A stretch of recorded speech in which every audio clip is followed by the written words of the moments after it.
Michael. I think you've done a fine job here. Visual dominance one group over another one. I would say the center one here is visually dominant over the one underneath it.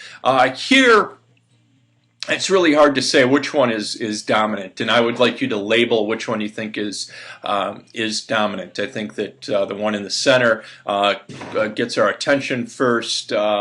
But it is surrounded by the bigger grouping, and so they're kind of playing off each other rather than one being dominant or subdominant. Here, I think this is just fine. Right in the center, controlling quite a lot of this negative space.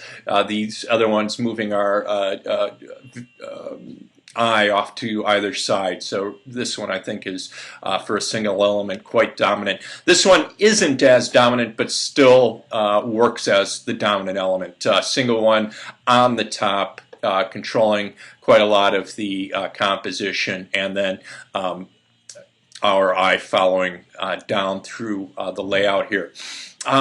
Because it is so similar to this layout here, I would argue that this layout here isn't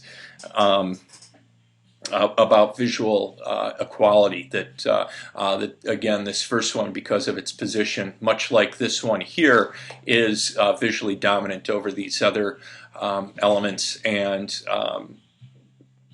these ones here, I would say, are relatively visually equal. So, if you could, like I said, either change this one to make it the visual dominance very obvious, or label it so I know what you're thinking about here. That would be helpful. And this one here, I would suggest some change in the visual equality, because you can't have it both ways, basically, that this one is equal while this one is, that's single element, is visually dominant. Okay?